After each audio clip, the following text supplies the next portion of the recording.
The future of the Negro in this country is precisely as bright or as dark as the future of the country. When this bill is law, 3 strikes and you're out will be the law of the land. It will be used to build prisons to keep 100,000 violent criminals off the street. They try and make you think they set you free by calling you a second-class citizen.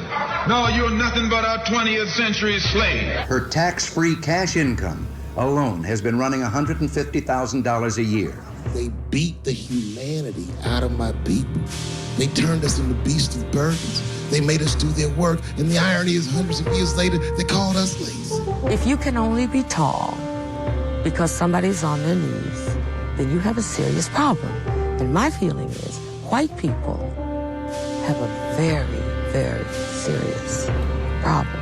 Are you saying then that there are white people who will never accept Negro people? Is that what you mean? Sure, and there are Negro people that will never accept white people. I present the Academy Award for the best performance of an actress to Hattie McDaniel. I sincerely hope I shall always be a credit to my race and to the motion picture industry. 70 years in these folks' world. The child I works for calls me girl. This is why black people don't want to talk to white people. People say, oh, you're bringing out the race card. Yeah. So it makes you not want to have the conversation. Good evening, I'm Ann Trujillo. We created Denver7 360 to bring you a world of different perspectives.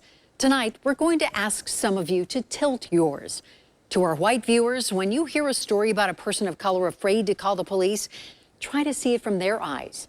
When we talk about inequality present in our schools today, just listen.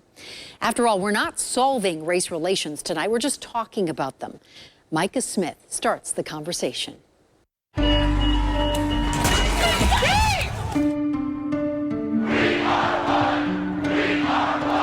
How did we get here? Don't be weary. Don't give up. To understand race relations in Colorado, we have to go back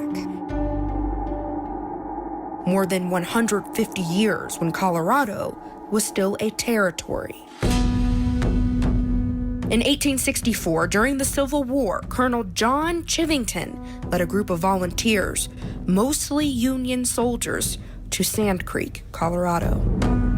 There, they found a group of Native Americans who sought protection from the Army. Instead, soldiers killed 150 Cheyenne and Arapaho men, women, and children. When Colorado became a state in 1876, most Native Americans who remained were forced onto reservations. As Native Americans suffered tremendous loss, hoping to gain a bit of freedom, Black, Latino, and Asian settlers made their way to the Centennial State. But like the South, racial terrors were also present in the Wild West.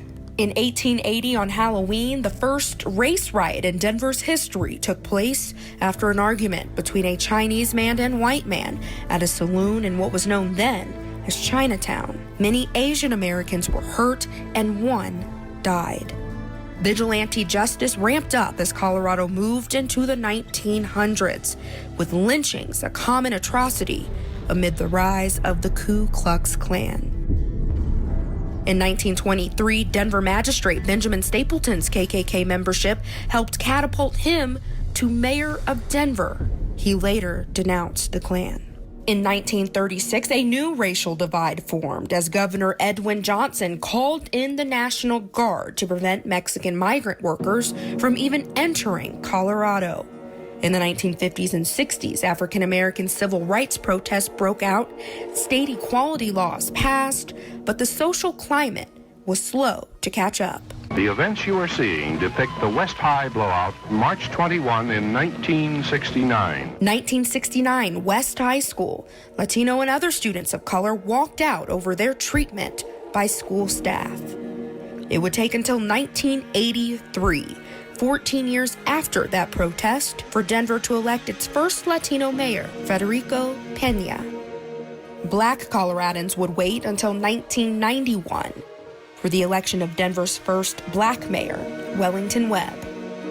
From the early 2000s to present-day Colorado, race relations are more complex as the demographics of the state continue to change. The issue of racism is now intertwined with immigration. They don't know if when they leave for work one day, they'll come back to their family. That's a reality that I've lived with every day. Homelessness. We're tired. Gentrification. Police brutality. And as the unhealed pieces of the past fuse with the painful present, we see a picture of a state experiencing a racial reckoning. All conversations on race come back to the police, and for good reason. Chances are we wouldn't even be talking right now if not for the murder of George Floyd. His killing led to the passage of Colorado's own police accountability bill. It was signed into law in June. A month later, some communities are already starting to chip away at it. Here is Jennifer Kovaleski. Black Lives Matter! When it comes to perspective, what we see depends on where we look. So we're here to show the city council what we think. We made a choice on community safety. At the center of this controversy is Colorado's new police accountability law and a resolution Greenwood Village city leaders passed to support its brothers and sisters in blue. This resolution is illegal. What it does tell them is that they're not alone.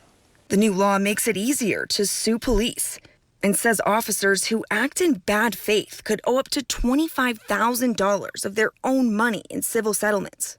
Up until now, their city would pay the whole cost. Making sure that we retain and we're able to recruit the officers that we want and we need.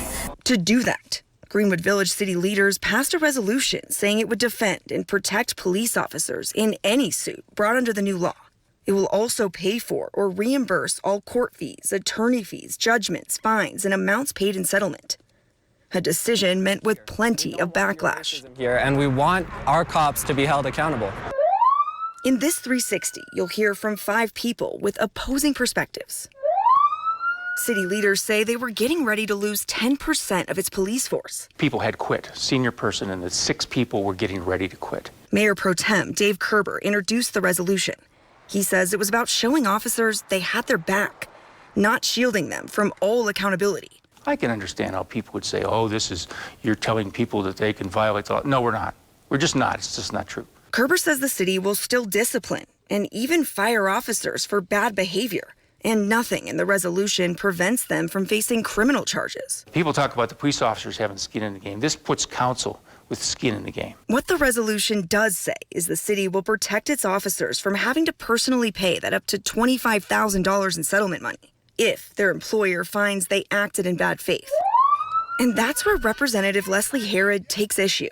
Passing meaningful policy reform. She helped draft the legislation. To say that they will stand by their officers even when they act in bad faith is not only bad policy, but it's dangerous. And I hope that they reverse their decision. Well, Kerber says they have no plans to do so. The council has come back informally and said, I wouldn't change it. We did the right thing. Colorado's Attorney General said they are going against the spirit of the new law. Governor Jared Polis didn't approve of Greenwood Village going rogue either. Well, the bipartisan police reform is the law of Colorado. Herod says lawmakers are ready to take action next session if Greenwood Village doesn't. And any loophole that anyone finds will be closed. As for the city's argument, this is about keeping its officers from leaving. Because they don't want to be held accountable, they should go. They should no longer be law enforcement officers in Colorado. I personally have lost a SWAT team commander because he's worried about the liability. La Plata County Sheriff Sean Smith says the liability factor is chasing good officers away. Worried about what this means to them as an individual. Even when they're doing things right, we've seen that there can be a perception in the community that it's not right. He doesn't support a blanket policy shielding officers in his community. But we want to make sure that we do support good officers and that they feel like as long as they're doing their job the right way, that they are protected. It's obviously appalling. She's the attorney representing Elijah McClain, a young black man who died in Aurora police custody. It is incredibly disheartening for families like the McClains. Mari Newman says this part of the law is about holding officers accountable for the most heinous acts. No matter how horrifying the crime is that they commit, Greenwood Village will pay their freight no matter what. I think I understand why they made that decision. But secondly, I think it's a terrible decision. Ian Farrell is an associate professor at the University of Denver. He's an expert on the limits of police power. If they have confidence in their police officers, they don't need the resolution. Farrell says Greenwood Village found a loophole. The simplest fix for this would be to put the burden of proof on the police officer to show that they acted in good faith. Back at City Hall, the perception of Greenwood Village's resolution is still evolving. We are going to support our officers and our people and people of color. But what city leaders think they did inside council chambers is very different than what protesters outside had to say. This has proved how unnecessarily racist the Greenwood Village City Council is. That's the American way, that we argue, that we discuss. Coming up, fixing a system that often fails. Plus, we explore the lack of trust between police